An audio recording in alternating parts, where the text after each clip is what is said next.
Morgan Housel की the psychology of money एक ऐसी किताब है जो आपको सिखाती है कि पैसे के साथ कैसे काम किया जाए ताकि इसे आकर्षित करना आसान हो जाए। यदि कोई इस वस्तु के पीछे के मनोविज्ञान को समझ ले तो बहुत सारा धन आकर्षित कर सकता है। पैसा दुर्लभ नहीं है, बल्कि केवल उन्हीं के लिए उपलब्ध है जो पैसे के खेल के नियमों को जानते हैं।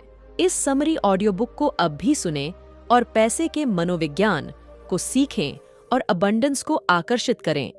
कई बार हम ये सोचते हैं कि कुछ लोग बहुत ज्यादा पैसा होने पर भी हमेशा एक मीडियोकर जीवन ही जीते रहते हैं, और कैसे कुछ लोग कम इनकम होते हुए भी लॉन्ग टर्म में करोड़पति बन जाते हैं। आप चाहे माने या ना माने, इस समय पैसे को लेकर जो आप फैसला ले रहे होंगे वो आपके आने वाले कुछ सालों के फाइनेंशियल स्टेटस पर असर डालेगा। तो क्यों ना अभी से पैसे के मनोविज्ञान को समझा जाए और जल्दी से जल्दी फायदा लिया जाए। इसलिए आज हम बात करने वाले हैं एक ऐसी ही किताब के बारे में जिसका नाम है द साइकोलॉजी ऑफ मनी, जिसे मॉर्गन हाउसल ने लिखा है। ये किताब पर्सनल फाइनेंस को ह्यूमन बिहेवियर के लेंस से परखती है।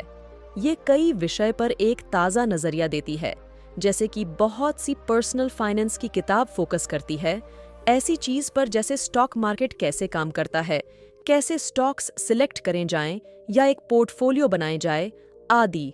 हाउसल लोगों और पैसा के बीच की रिलेशनशिप पर फोकस करते हैं, इस पर पकड़ बनाने के लिए कि क्यों लोग खुद को कर्ज के बोझ तले दबाते हैं। आपको ब्याज दर जानने की जरूरत नहीं है, आपको लालच को, सुरक्षा, असुरक्षा को और सकारात्मकता, ऑप्टिमिज्म को पढ़ने की जरूरत है। यहाँ इस समरी को क्यों पढ़ें? मुझे कहना होगा, इस तरह के एक व्यावहारिक सवाल पूछने के लिए आपको बधाई। एक ऐसे व्यक्ति के रूप में जो किताबों को पूरी तरह से पसंद करता है, मुझे उन्हें अच्छी तरह से पढ़ना, नोट्स लेना, उनकी शिक्षाओं के साथ प्रयोग करना और फिर उन लेसन को समराइज करना पसंद है जो मुझे सबसे ज्यादा प्रभावित करते हैं। मैंने इस किताब को समान स्तर के समर्पण के साथ अप्रोच किया है और परिणाम यह समरी है जिसे आप अब भी सुन रहे हैं। अच्छा पैसा होने का आपके स्मार्ट होने से बहुत कम लेना देना है, लेकिन ज्यादा इस बात से लेना देना है कि किस तरह आप व्यवहार करते हैं। सही चीजों में एंगेज करें और चांस हैं कि आप सफल हो जाएंगे। इसी तरह से आप में कितनी भी बुद्धिमत्ता, समझ या अंदर की खबर हो, ये आपको गलत व्यवहार से उपजे परिणाम से नहीं बचा सकता है। किताब का हर चैप्टर एक इंसान को पैसे के प्रति व्यवहार और एटीट्यूड को दर्शाता है। कुछ व्यवहार अच्छे नतीजे की गारंटी देते हैं, जबकि दूसरे व्यवहार विफलता के। तो चलिए फिर इस किताब के 12 महत्वपूर्ण लेसन्स को डिटेल में समझते हैं। लेसन 1, कोई पागल नहीं है। हर एक की एक अलग सोच होती है कि किस तरह यह दुनिया काम करती है। आपका दुनिया को देखने का नजरिया कई हालात, वैल्यूज और बाहरी प्रभावों से प्रभावित होता है। आपके अपने पैसे के साथ पर्सनल एक्सपीरियंसेस का दुनिया में होने वाली घटनाओं से लेना 0.1% है, लेकिन 80% इस बात से है कि आप किस तरह सोचते हैं कि दुनिया कैसे काम करती है। कोई भी चीज आपके डर और अनिश्चितता की ताकत को नहीं रोक सकती है, चाहे आप कितना भी पढ़ लें या खुले विचारों वाले हो जाएं। हम सब ये सोचते हैं कि हमें पता है कि दुनिया कैसे काम करती है, लेकिन हम इसे एक पतले से रेशम के बराबर भी अनुभव नहीं कर पाए हैं। अमेरिका में लॉटरी टिकट खरीदने वालों पर गौर करें। कम आय वाले लोग सालाना $400 खर्च कर देते हैं। ये नंबर हायर इनकम वाले लोगों को भी चौंका सकता है। इसे पैसे की एक उम्मीद या ख्वाहिश का नाम देकर कुछ लोग इसको सही ठहरा सकते हैं।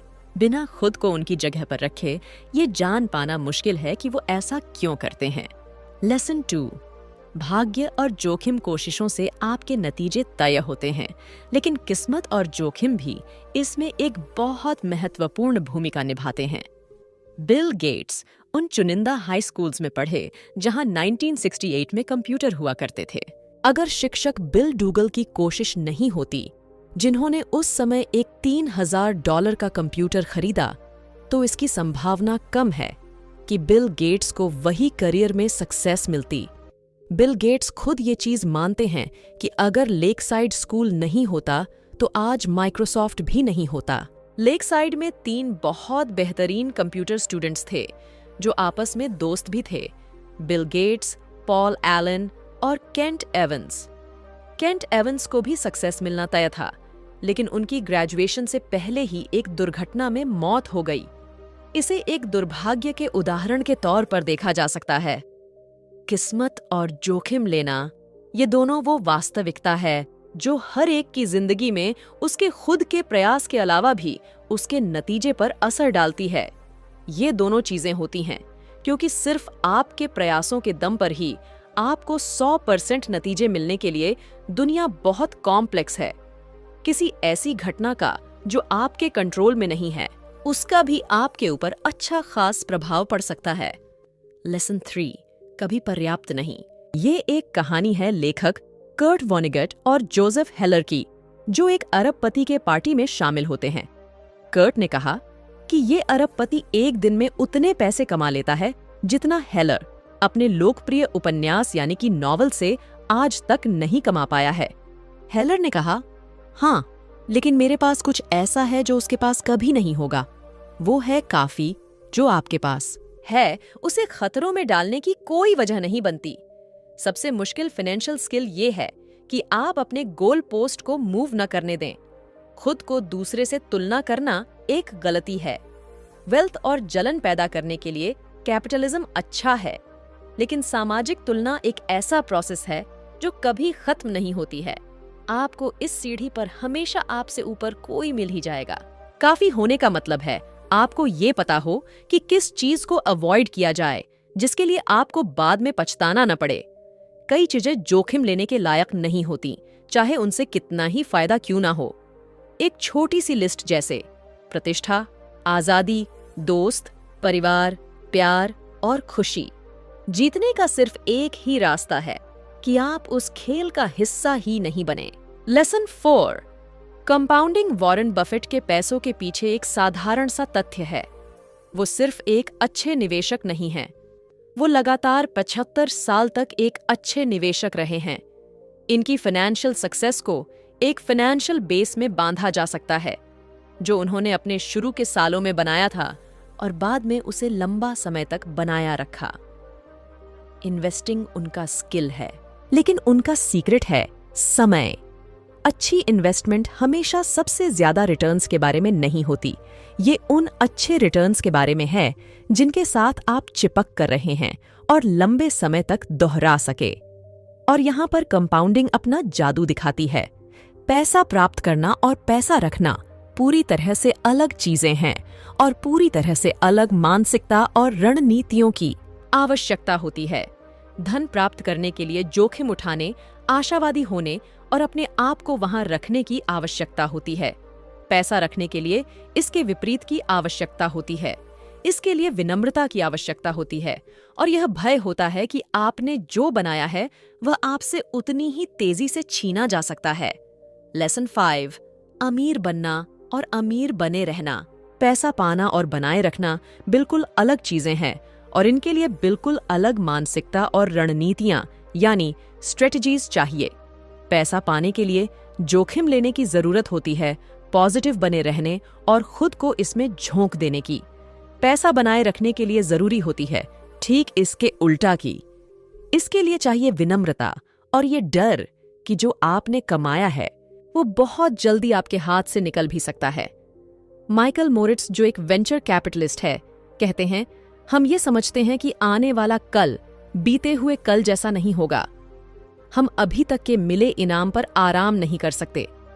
हम आत्मसंतुष्ट नहीं हो सकते। हम ये मानकर नहीं बैठ सकते कि बीते हुए कल की सफलता आने वाले कल की सफलता में तब्दील हो जाएगी। एक सर्वाइवल माइंड होने के लिए 3 चीजों की जरूरत होती है। नंबर 1, फाइनेंशियल अनब्रेकेबल होने का लक्ष्य बनाएं। इतना सक्षम बने कि मार्केट के उतार चढ़ाव सहन कर सकें और गेम में लंबे समय तक बने रह सकें ताकि कंपाउंडिंग अपना जादू दिखा सके। नंबर 2, प्लान करने के लिए सबसे महत्वपूर्ण चीज है कि कोई भी प्लान आपके प्लान के अनुसार नहीं जाएगा। हर योजना में गलती के लिए जगह रहती है। जितना आपको अपने प्लान को सफल बनाने के लिए एक खास चीज की जरूरत होगी, उतना कमजोर आपका प्लान होगा।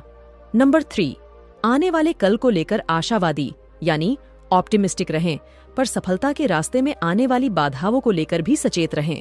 लेसन 6, टेल्स, आप जीत गए। ये एक आर्ट कलेक्टर हाइंज बेरग्रुइन की कहानी है। उन्होंने पिकासोस, ब्राक्स, क्लीस और मटिसेस की एक अद्भुत संग्रह इकट्ठा की। लोग उसके कला में निवेश करने की कला से हैरान रह जाते हैं।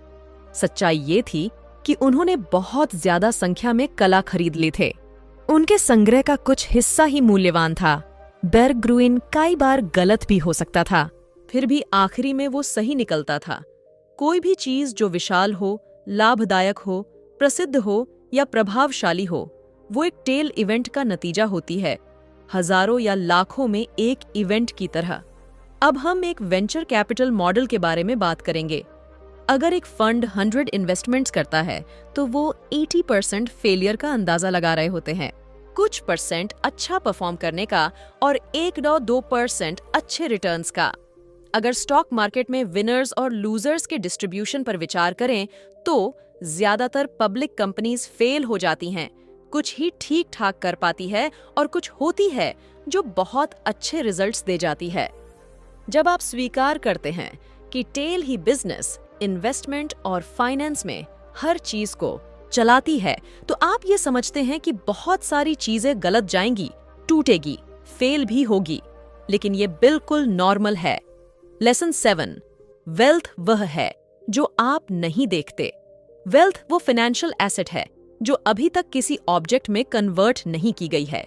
हाउसल बताते हैं कि जब लोग कहते हैं कि वो करोड़पति बनना चाहते हैं, इसका असल में मतलब ये है कि वो $1 मिलियन खर्च करना चाहते हैं। $1 मिलियन खर्च करना करोड़पति बनने से बिल्कुल उल्टा है। वेल्थ और रिच के बीच में अंतर ये है कि लोग जो बड़े घर में रहते हैं और फैंसी कार चलाते हैं, वो रिच है। बड़ी इनकम वाले लोग रिच हैं। वो इस चीज को दिखाते हैं कि वो रिच है। वेल्थ छुपी हुई होती है। वेल्थ वो इनकम है जिसे सेव किया जाता है, न कि खर्च। वेल्थ का होना है ऑप्शन का होना, फ्लेक्सिबिलिटी का होना और ग्रोथ का होना। वेल्थ का मतलब है वो खरीदने में सक्षम होना जिसकी आपको जरूरत है।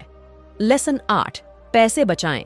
एक निश्चित इनकम लेवल के बाद 3 तरह के लोग होते हैं। एक जो बचाते हैं यानी कि सेव करते हैं, दूसरे जो सोचते ही नहीं है, वो पैसा बचा सकते हैं, तीसरे वो जिनको नहीं लगता कि उनको पैसा बचाने की जरूरत है। आपकी सेविंग रेट आपकी आय या इन्वेस्टमेंट रिटर्न से भी ज्यादा महत्वपूर्ण है। लोग क्या सोचते और महसूस करते हैं इसके बारे में चिंता न करें। अपने समय के ऊपर नियंत्रण, कंट्रोल होना और ऑप्शंस होना दुनिया की सबसे मूल्यवान मुद्रा यानी करेंसी है। लेसन 9, उचित तर्कसंगत और त्रुटि यानी एरर की गुंजाइश। फाइनेंशियल डिसीजंस लेते समय बिल्कुल ठंडा होकर न रहे।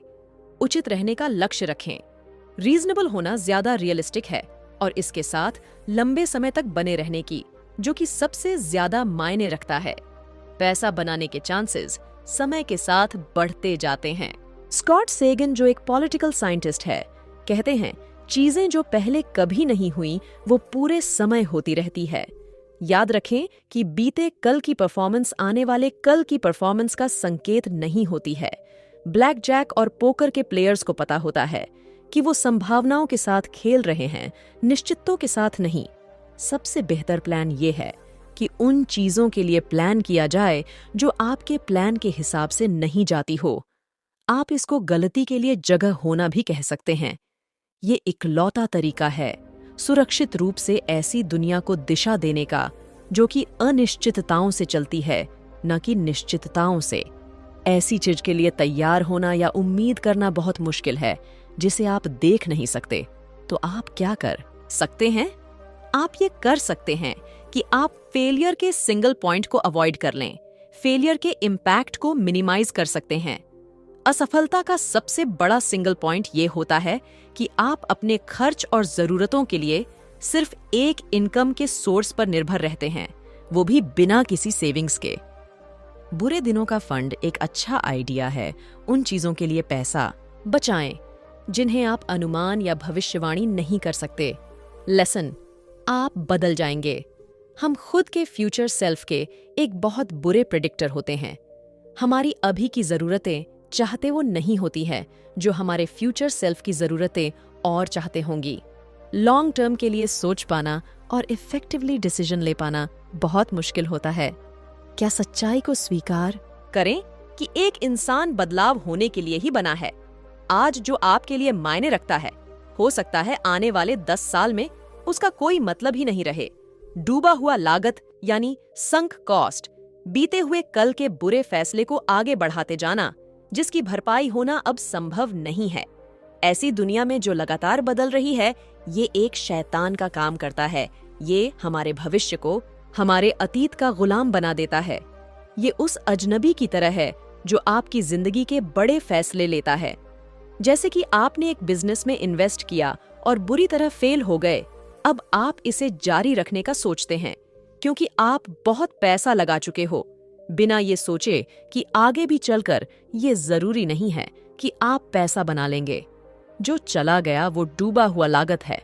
जरूरी है कि हम होने वाले नुकसान से खुद को बचाएं। पैसों के साथ जुड़ी कई चीजों के लिए ये जानना है कि उसकी कीमत क्या है और उसे चुकाने के लिए तैयार रहना।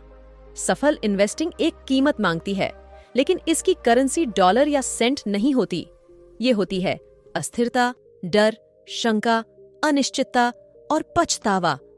ये सारी चीजों को अनदेखा करना आसान है जब तक कि हम असली में इन्हें फेस नहीं कर लेते। बहुत कम लोगों में ये कहने का स्वभाव होता है कि ठीक है, अगर मैं अपना 20% पैसा गवा देता भी हूं तब भी मैं ठीक हूं। लेकिन अगर आप अस्थिरता को एक फीस की तरह देखने लगते हैं तो चीजें अलग दिखती है। जब आप लॉन्ग टर्म में इन्वेस्ट करते हैं तो आपको शॉर्ट टर्म में मार्केट के उतार चढ़ाव को स्वीकार करने के लिए भी तैयार रहना पड़ता है। लेसन 11, निराशावाद का प्रलोभन। नेगेटिव सोच सिर्फ सकारात्मक यानी पॉजिटिव सोच से ज्यादा आम नहीं है, ये उससे ज्यादा स्मार्ट भी लगती है। ये आपको बुद्धिमत्ता के तौर पे बंदी बना लेती है और हम इस पर सकारात्मकता से ज्यादा ध्यान देते हैं। अगर आप किसी को ये बताएंगे कि सब कुछ ठीक हो जाएगा, तो या तो आपसे वो दूर निकल लेंगे या आपको उलझन भरी निगाहों से देखेंगे। किसी को ये बताएं कि उन पर खतरा है और आपको उनकी पूरी अटेंशन मिलेगी। डैनियल कानहेमान कहते हैं, ये पॉजिटिव और नेगेटिव एक्सपेक्टेशंस और एक्सपीरियंस के पावर के बीच की असामनता का एक एवोल्यूशनरी हिस्ट्री है। ऑर्गेनिजम्स खतरों को अवसरों से ज्यादा जरूरी मानकर काम करते हैं। उनके जीवित रहने और रिप्रोड्यूस करने के मौके ज्यादा बनते हैं। 2000 में जब तेल के मूल्य बढ़े, कुछ खास तरह से तेल निकालना इकोनॉमिकली संभव हो सका। आवश्यकता आविष्कार की जननी है और मानवता अनंत यानी इन्फिनिट रूप से इनोवेटिव है। लोग बाधाओं और समस्याओं को नए समाधान सॉल्यूशन के साथ जवाब देते हैं। खतरों के साथ समान परिमाण के समाधान भी आते हैं। इकोनॉमिक हिस्ट्री का ये एक कॉमन प्लॉट है जिसे अक्सर नकारात्मक विचारक द्वारा भुला दिया जाता है। प्रोग्रेस धीमी होती है, लेकिन झटके और आपदा जल्दी और ज्यादा प्रभावशाली होते हैं। रातों रात बहुत सारी संधियां यानी ट्रीटीज होती हैं, लेकिन शायद ही कभी रातों रात चमत्कार होता है। ग्रोथ बनती है कंपाउंडिंग से, जो कि हमेशा समय लेती है। डिस्ट्रक्शन होते हैं फेलियर के सिंगल पॉइंट, जो कि कुछ सेकंड्स में हो जाते हैं, और कॉन्फिडेंस लूज होना वो भी एक झटके में हो जाता है। Lesson 12, confession. इस लेसन में लेखक कुछ अपने फाइनेंशियल बिहेवियर और विश्वास को हाईलाइट करते हैं। हाउसल के फाइनेंशियल डिसीजन की एक ही ड्राइव है, स्वतंत्रता। वो कम खर्च वाली एक्टिविटीज में खुशी खोजते हैं, जैसे एक्सरसाइज, रीडिंग, पॉडकास्ट और लर्निंग। उनके पास कर्ज के पैसे से लिया हुआ घर नहीं है। वो ये मानते हैं कि हो सकता है कि ये एक बुरा फाइनेंशियल डिसीजन हो, पर एक अच्छा मनी डिसीजन है, क्योंकि इसमें कम से कम मन की शांति तो है। वो अपने 20% एसेट्स कैश में रखते हैं, जिसमें उनके घर की कीमत शामिल नहीं है। वो एक सेफ्टी नेट बनाने के लिए और इमरजेंसी में अपने स्टॉक्स बेचने से बचने के लिए ऐसा करते हैं। चार्ली मंगर कहते हैं, कंपाउंडिंग का पहला नियम ये कहता है कि इसमें बिना वजह के रोक टोक न किया जाए। हाउज़ल अब किसी इंडिविजुअल स्टॉक्स में इन्वेस्ट नहीं करते।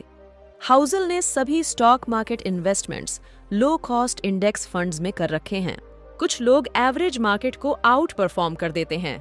ये बहुत मुश्किल है और जो ज्यादातर लोग सोचते हैं उसे कहीं ज्यादा मुश्किल। हर इन्वेस्टर को वो रणनीति चुननी चाहिए जिसके लक्ष्य पाने के सबसे ज्यादा चांसेस हों। ज्यादातर इन्वेस्टर्स के लिए लॉन्ग टर्म में लो कॉस्ट इंडेक्स फंड सबसे ज्यादा रिटर्न देकर जाएंगे। धन्यवाद दोस्तों, मुझे उम्मीद है कि ये समरी आपको पसंद आई होगी। मुझे उम्मीद है कि आप किताब के सभी पाठों को अपनी जिंदगी में अपनाकर अपनी लाइफ को और भी बेहतर बना पाएंगे। द साइकोलॉजी ऑफ मनी में मॉर्गन हाउज़ल इनसाइट्स प्रदान करता है कि लोग पैसे और साइकोलॉजिकल बायसेस के बारे में कैसे सोचते हैं जो हमारे फाइनेंशियल डिसीजंस को प्रभावित करते हैं। उनका तर्क है कि सफल इन्वेस्टिंग केवल फाइनेंशियल कंसेप्ट्स को समझने या सही उपकरणों तक पहुंच के बारे में नहीं है, बल्कि हमारी भावनाओं और साइकोलॉजिकल टेंडेंसीज को महारत हासिल करने के बारे में भी है। हाउज़ल की लेखन शैली आकर्षक है और वह अपनी बातों को स्पष्ट करने के लिए एनेक्डोट्स और वास्तविक जीवन के उदाहरणों का उपयोग करते हैं।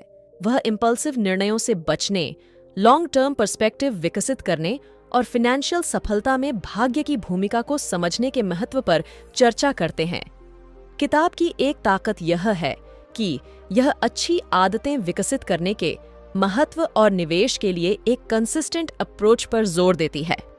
हाउज़ल का तर्क है कि जो लोग अपने पैसे का प्रबंधन करने में सफल होते हैं, जरूरी नहीं कि उनके पास उच्च IQ या अंदरूनी जानकारी यानी इनसाइडर इंफॉर्मेशन तक पहुंच हो। इसके बजाय वे साउंड प्रिंसिपल्स और अपने लक्ष्यों की स्पष्ट समझ के आधार पर निवेश करने के लिए एक अनुशासित और धैर्यवान दृष्टिकोण रखते हैं। कुल मिलाकर the psychology of money investing के मनोविज्ञान और बेहतर फाइनेंशियल निर्णय लेने के तरीके के बारे में अधिक जानने में रुचि रखने वाले किसी भी व्यक्ति के लिए एक मूल्यवान संसाधन यानी रिसोर्स है। इसी तरह के नए हिंदी समरी ऑडियो बुक के लिए हमारे channel learn through audio book को सब्सक्राइब जरूर करें और कमेंट करके ये बताएं कि आपने आज इस the psychology of money summary से क्या कुछ सीखा है।